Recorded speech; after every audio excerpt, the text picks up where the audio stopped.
Okay, I think that's everybody so far, so good. Happy Monday, everyone. You can hear me good? All right. So I went through about all of your food logs. I'm going to read out the names. Okay, let me let Christy in. She did really well. Yeah, I got them. You continue on. If I don't read your name out, it might, and you did log your food for the past 7 days, stopping at Sunday, it's probably because you didn't add me to because you have to go into your diary settings. That was one of the instructions, to go into your diary settings and put friends only. So the ones that I read were Leah's. Well, actually, Leah, I didn't even read yours. I knew it was going to be like perfect because I've been reading them for so long. Amy's was awesome. Christy, Jessica, you guys did a really good job. Mallory, Melissa, and Erin Vanover.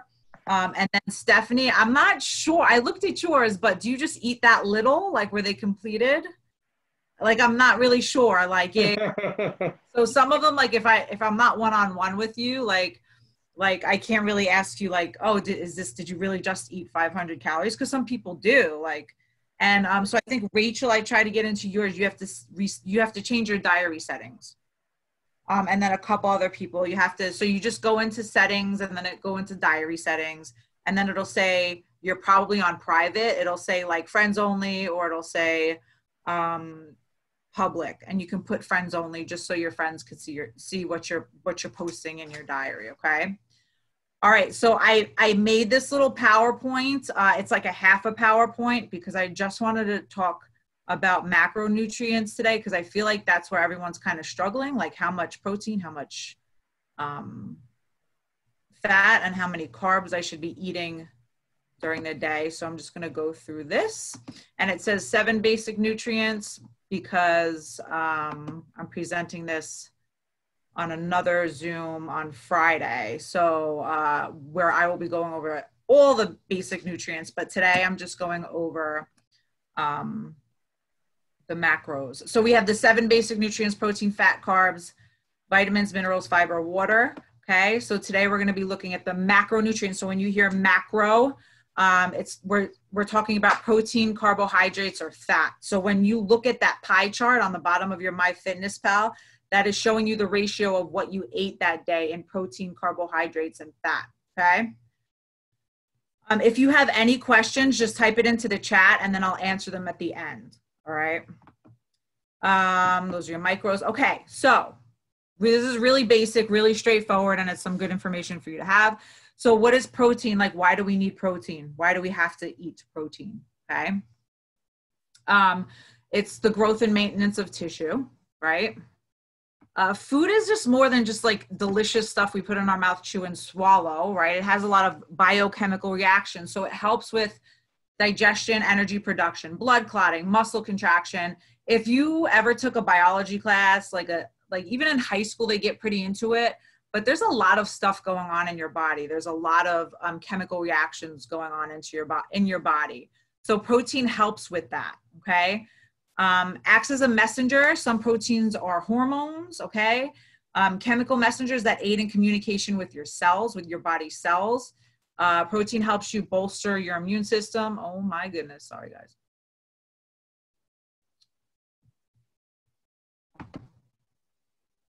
My lap is so sensitive.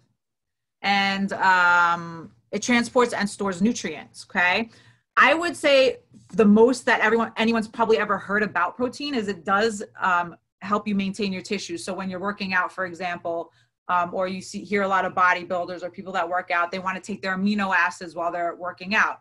Their muscles are breaking down and they want to help build them back up. So they take supplements. So they take protein supplements or amino acids while they're working out or after or before. And that helps with the growth and maintenance of your muscle tissue. So that's why you have to make sure you have enough protein in your diet. So it doesn't always have to be from a supplement. It could be from, obviously, we don't want it from a supplement. We want you to be able to get in those natural foods, okay? All right, so sources include, so for protein, for all of the macronutrients, I included like healthy protein sources. So that's why you don't see beef on here. You see lean beef. So anything when we talk about lean protein, we're talking about protein without a lot of the saturated fat, without a lot of the fat. So when I say eggs, you can use egg whites. If you're getting too much fat into your diet, you feel like your fat ratio is too high, you can just use the egg whites, or you can use 1 egg per 2 or 3 egg whites. Okay, that is a great source of protein. You can hard boil eggs. It's a good go-to. It's a good prep. You have it prepped, you can just eat it. It's quick to cook on the stove, or again, to throw into your oatmeal, which I love doing. And I know Leah tried that this week. So eggs, chicken breasts. So when we say lean protein, like chicken thighs are fine, chicken drumsticks, but you want to lean towards the chicken breast because that is the part of the chicken that's leaner. Okay, but you still find protein from chicken in general, meat in general. You just want the leaner meats. All right. Almonds, cottage cheese. Cottage cheese is a really good source of protein. Greek yogurt, we talked about that, has a ton of protein in it.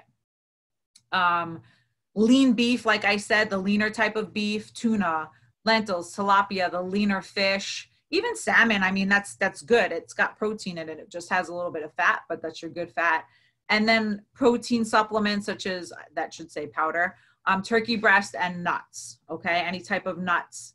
Again, these are your leaner proteins. These are the ones you want to get into your diet, okay, or into your eating.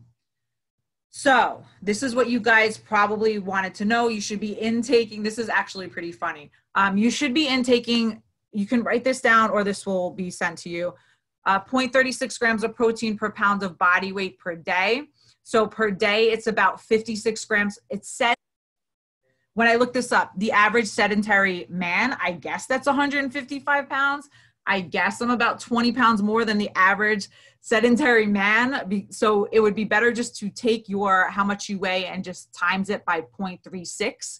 And that's how many grams of protein you want to get in. If you're an athlete, if you're working out extra that day, or if you're on a weightlifting, you might want to get a little bit more protein into your diet, because remember, it does repair that. Right? Okay. Josh, is someone trying to get in? Yes, no, maybe?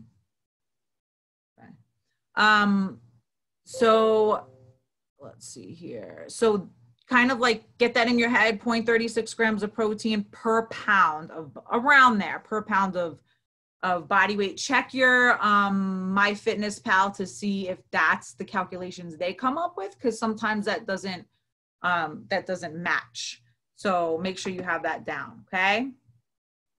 All right, so carbohydrates, not all terrible, right? They provide energy. They regulate your blood glucose. They spare the use of protein for energy, so you don't have to use your protein for energy, so you can use your protein for other things like building your muscle. And then they break down fatty acids and they prevent ketosis. So ketosis, when your body's in ketosis, that's when it's breaking down fats for energy. So carbohydrates help you get that energy from your carbs, okay? So that's pretty much, I mean, you've heard that before. I'm sure everyone's heard that before, carbohydrates, energy. So some good sources of carbohydrates we have, and again, I put good sources. There's always like bad sources of carbohydrates. Sorry. People are still trying to get in. Josh, did you get them in? Yes? No? Okay. Yeah, okay. So sources of carbs, whole grains, fruits. I put berries because berries are really important. They're antioxidants. Starchy veggies. Apples have a lot of fiber in them. If you eat the skin, fiber. Sweet potatoes, oats, quinoa, rice. Okay, these are your sources of carbohydrates, your good sources of carbohydrates. You can also, you know, eat carbs from like sugary cereal, potato chips, things like that, all that good tasting stuff. But this is where right now, if you're low in carbs, or if you want to kind of not eat that cheese sandwich that you have with white bread, replace it with whole grains. Okay. All right. So for your carbohydrates, your dietary guidelines, 45 to 65% of your daily intake of calories. So that comes out to about 1 to 2 grams of carbs per your pound of body mass. So if you want to go lower on the see, here's where a lot of this is broad, like 45 to 65%, that's a 20% difference, right? So you really, that's why I wanted you to log. And sometimes it doesn't take a week. Sometimes it takes a month, 2 months to figure out what your body responds to better. So I know that if I'm taking in 65% of my diet is carbs, I know that I will not get to where I need to be. I will gain weight. That's just my body. I don't take to carbs well, so I'll add more protein, I'll lower my carbs, and I'll eat more fat, more good fats. That's just what I've learned about myself. So just remember, those are really broad, 45 to 65% of your daily intake. That's, you know, between, it says 225 to 325 grams of carbs per day. That's a lot of carbs. And that's also based on a 2,000 calorie per day diet. I know a lot of you are about 16 to 1,800 on your MyFitnessPal. So that's another thing to look at as well. But these are just generalizations, guys. Like you have to figure out what's good for yourself. Okay. And then last but not least, so fats are really important. I mean, when we think of fats, we think of like, oh my God, I'm getting fat. But you do need the good fats in your body. The unsaturated fats, they support cell growth. They help your body absorb nutrients, and they produce important hormones. They insulate your organs, okay, body temperature and regulation. So they keep your homeostasis where it should be at, and that your body temperature, and regulates your overall temperature. So I put on this list the good sources of fat, because we, again, can eat butter. Did I put butter on here? No. We could eat cheese all day. We can eat anything that's solid at room temperature, saturated fat that clogs our arteries. We can eat that stuff. But here's a list of good stuff. And again, everything's in moderation. So even the good stuff, like you can't dump a cup of olive oil on your salad and expect to be okay with that. So just make sure, especially with the fat, on your portion sizes. Avocados are great sources of good fats, olive oils, nuts, seeds, fatty fish. So when I say fatty fish, like salmon and whatever other fatty fish there is, I think swordfish is fairly fatty. And then on the bottom, I put cheese. Cheese is okay in moderation, of course, because it does tend to have some high saturated fat in some types of cheeses. And then the nut butters, peanut butter, peanut oil, or almond butter is a good choice as well to get that extra fat in. All right. So for fats, 20 to 30% of your calories. So it comes out to about, this is based again on a 2,000 calorie intake. It comes out to about 44 to 77 grams per day based on a 2,000 calorie diet. Okay, so it's about 0.4 grams of fat per pound of body mass. All right, so this last slide, I just put down your nutrition habits that we have so far. So we're starting week 4. So you should be adding lean protein to your diet. I just gave you a whole list of lean proteins. You had it from week 1, what you should be putting on your salads or on your sides or as your main course or into your body. Eat a lean protein with each meal. How environment affects our eating habits. And if you do need to change your environment or the people you're surrounding yourself with, if that change of environment, if that's impossible for you, it's good to be prepared, right? So this week, I didn't mean to skip over add veggies to your diet. You're doing a great job doing that, eating a variety of colors, the more nutrients. But if you have the environment where you're either living with someone that eats a lot of junk food, or you go to work, or when you go to work, out to work, and like they bring in donuts and, unhealthy things that they surround you with, it's great to be prepared. So and we talked a little bit about why I gave you that meal prep infographic. So if you can't read it, I can email it to you. I mean, I think it's okay. Post it up on our group. Just be prepared. You don't have to go step by step with the meal prep, right? It can come down to cutting up an apple and sticking it in a container and having that as a snack, grabbing that as a snack, as opposed to the cookies that your roommate bought and said you can have some. So, or even just carrots or like some dip you can make with Greek yogurt or something that's to think about anything if you want to start snacking. All right. So, and then on the bottom of this last slide, again, this is such a broad ratio. So carbs, protein, fat, how much on your pie chart it should be.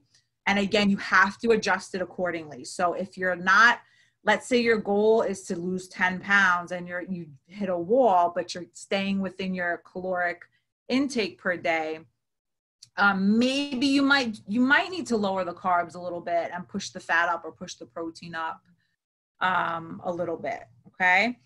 So you have to figure that out for yourself. This is like kind of like self-discovery, and it takes a little bit, but at the end it's worth it, because then you know if you're going to feel like shit or not, if you're eating, you know, too many carbs or too much sugar or not enough protein, or you know how you feel. You kind of want to get to that point where you could kind of feel it out.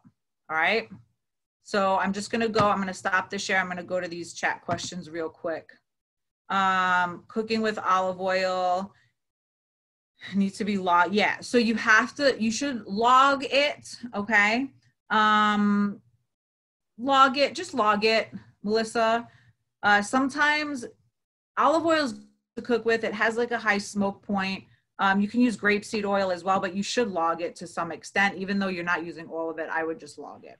Okay. Yeah, on that one, they've done a bunch of study tests to see how much of the oil cooks out of it when you're cooking, and they found like about 75 to like 85% of it stays in. Yeah, like Nikki said, it has a very high cook point, meaning that it can handle a pretty high temperature before the calories start burning away or start lighting up fire. So if you really want to get down to it, yeah, I guess you could weigh your pan before and after cook, but that's a lot of unnecessary work. So, 75, 80%, and just round up. And like Nikki was saying, you count it all. Yeah, count it all. And then, yeah, because when you're heating up oil, what happens is it turns from good to bad at a certain point. That's what we mean by smoke point. Olive oil is good because it has a high smoke point, and so is grapeseed oil. So those are the two best oils to cook with. But ultimately, yes, please I would just log it just in case. Okay. Rachel, I will check your logs out after this. I definitely.